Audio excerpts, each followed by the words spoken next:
Man is mortar, मनुष्य मरणशील होता है, कौन सा आर्टिकल है? 0।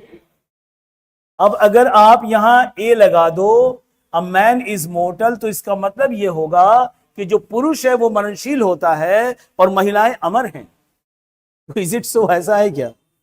तो मैन इज मोर्टल कहेंगे क्योंकि यह बात किसी मर्द की नहीं बल्कि पूरे मानव जाति की हो रही है।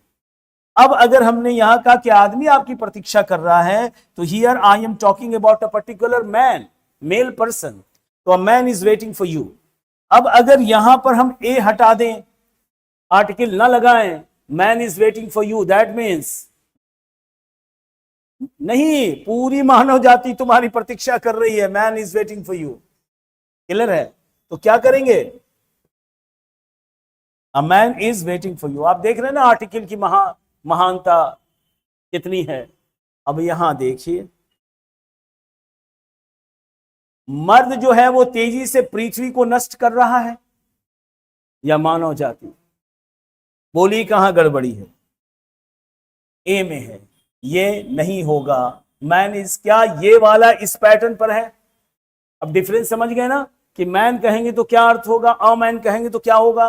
तो अ मैन कहें या द मैन कहें, मतलब कोई एक मर्द की बात हो रही है। आगे चलें। I am exhausted, I am exhausted, I am going to the bed. First, exhausted, मैं थक गया हूं, चूर चूर हूं, मैं बिस्तर पर जा रहा हूं।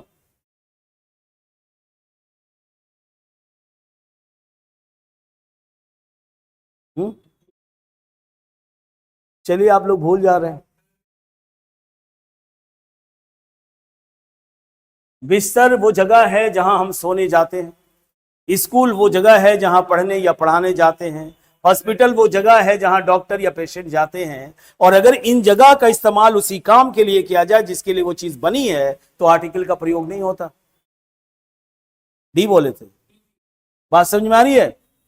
अगर उसका इस्तेमाल आप उसी काम करने के लिए करें जिसके लिए बनी है, तो मैं थक गया हूं, मैं बिस्तर पर जा रहा हूं, किस लिए?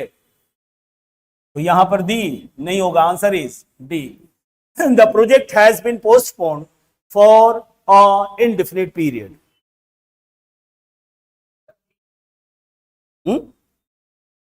विच part has the mistake?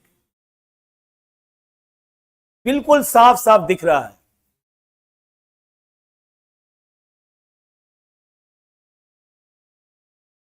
Error किस पार्ट में है?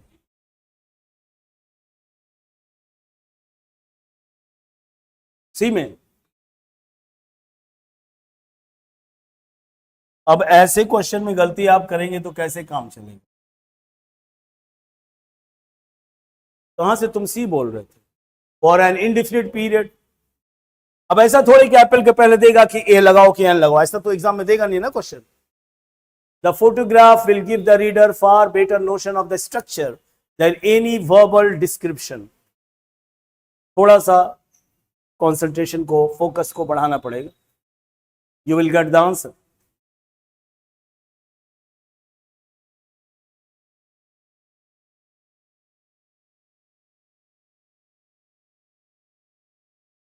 The correct answer is option C. ये जो नोशन है ना, ये सिंगुलर कॉमन नाउन है। सिंगुलर कॉमन नाउन है। नोशन मतलब विचार, नोशन मीन्स, और किसी भी सिंगुलर कॉमन नाउन के पहले, ठीक है, एक्चुअली आंसर सी नहीं होगा क्योंकि आर्टिकल हम यहां नहीं लगाएंगे, आर्टिकल हम लगाएंगे बी में। तो यहां होगा कि ये फोटोग्राफ रीडर को, पाठक को एक बहुत ही बेहतर नोशन देगा ऑफ द स्ट्रक्चर। बी लगाया था और ऑप्शन यही था, एक्सप्लेनेशन यही था। चलिए ठीक है, गलती से भी सही होता है लेकिन सही था, आंसर सही था। चलिए देखिए, ये भी क्वेश्चन बहुत ही सिंपल है लेकिन आपका दिमाग जो है आपको धोखा दे सकते हैं। ए पार्ट में एरर है। बहुत अच्छा, ये ए नहीं होगा, इसके जगह पर एन होगा। I do not know why most people feel depressed and dejected even with slightest provocation. बिल्कुल आसान सा डी होगा। स्लाइटेस्ट सुपरलेटिव डिग्री है और सुपरलेटिव डिग्री के पहले डी का प्रयोग होता है ना। जब हम प्रैक्टिस करेंगे ना, जब प्रैक्टिस करेंगे तो आवाज ऐसी ही निकलेगी तुरंत तुरंत, चूंकि टाइम ही नहीं लगे आप। नेक्स्ट, ये क्वेश्चन भी बहुत आसान जो बोर्ड पर दिख रहा है, ये लीजिए मैंने कर दिया बड़ा। कहां गया? जो देर कर रहे हैं वो समझ लें, बिल्कुल ये दिख रहा है ना, इंसल्टिंग ए है, होना चाहिए एन। बहुत अच्छा, correct answer is B. He had engaged the number of servants who are all obedient and faithful. आप हिंदी कीजिए, बताइए क्या वो कहना चाह रहा है, ये सेंटेंस का अर्थ क्या है? He had engaged the number of servants who are all obedient and faithful. Hindi जल्दी कीजिए।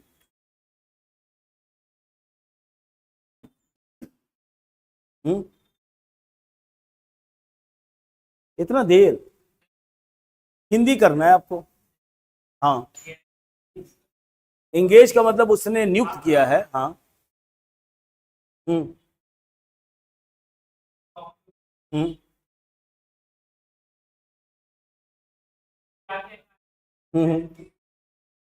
वफादार।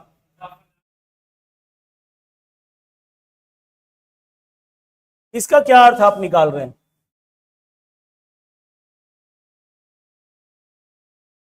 एक्चुअली डिफरेंस है। आप अगर ए नंबर ऑफ कहेंगे तो बात अलग होगी, और द कहेंगे तो बात अलग होगी। आर्टिकल ए लगाएंगे, अ नंबर ऑफ, इसका मतलब हो जाएगा बहुत, और अगर द लगा देंगे तो इसका मतलब होगा संख्या। तो उसने जो नियुक्ति की है वो नौकरों की संख्या की नियुक्ति की है या ढेर सारे नौकरों की? तो आर्टिकल में एरर है। बोलिए क्या होगा? समझ में आ रही बात? The number of students is 40 कि अ नंबर ऑफ द, मतलब छात्रों की संख्या जो है वो 40 है, और ढेर सारे छात्र एब्सेंट हैं। The number of students are absent या a number of? A number of. चलिए, इट बी। बहुत अच्छा, बहुत बढ़िया, ये हो जाएगा बी, ये ए नहीं होगा, एन होगा। 40, this is the last question for today's session. या बोलिए। The film was not very good but I liked D. क्या गड़बड़ी है? The music. बहुत अच्छे, ये कुछ क्वेश्चन थे जो आर्टिकल से संबंधित थे। अब वो बोलना ही नहीं है, वो कल के लिए, वो कल के लिए। The film was not very good, film बहुत अच्छी नहीं थी, लेकिन मुझे संगीत पसंद आया। नहीं नहीं, उससे नहीं मतलब है, संगीत के पहले द लगता है वो नहीं बोलना है। कह रहे कि फिल्म बहुत अच्छी नहीं थी लेकिन मुझे म्यूजिक पसंद आया। किसका? किसका म्यूजिक? उस फिल्म का, उसी फिल्म का। तो डिफरेंट हुआ ना। नॉर्मली म्यूजिक के पहले, बोलो क्या बोल रहे? 41, चलो कर लो। One of our biggest social problems. चलिए, आप जब कह रहे हैं तो इसको हम देख लेते हैं, नीचे मत देखिएगा आप। ऐसे बहुत सारे लोग ऐसे गलतियां करेंगे। हैं? डी में। अच्छा, क्या गड़बड़ी है? चलिए, आंसर तो सही हो गया, लेकिन जो कारण बता रहे हैं वो नहीं है। ये नहीं होगा, कुछ नहीं होगा। अब आप जो किए गड़बड़ी वो क्या था? आपने कहा कि बिगेस्ट है, रुक जाइए ना, बिगेस्ट है मतलब सुपरलेटिव डिग्री है तो द का प्रयोग होगा। तो ये एक नियम है कि सुपरलेटिव डिग्री के पहले द लगेगा, जैसा कि आपने इन क्वेश्चन में देखा था। कहां गया? शायद पीछे वाले में था। मतलब सुपरलेटिव डिग्री में दी का प्रयोग होता है, ये एक फैक्ट है। लेकिन अगर सुपरलेटिव डिग्री के पहले कोई पॉजेसिव एडजेक्टिव आ जाए, जैसे अगर कहना है आपको कि ये सबसे अच्छा पेन है तो this is the best pen, this is the best pen. और अगर कहना है कि ये मेरा सबसे अच्छा पेन है तो अब दी हट जाएगा, this is my best pen. ये सबसे अच्छा दोस्त है, he is the best friend. वो मेरा, हमारा, तुम्हारा, उसका। समझ में आ रही बात? तो ऐसी स्थिति में इसके आ जाने से वो नहीं होगा। तो इसीलिए तो अलर्ट रहना है ना। हाँ ठीक है। तो क्या ऐसा लग रहा है कि धीरे धीरे कमांड हो रहा है?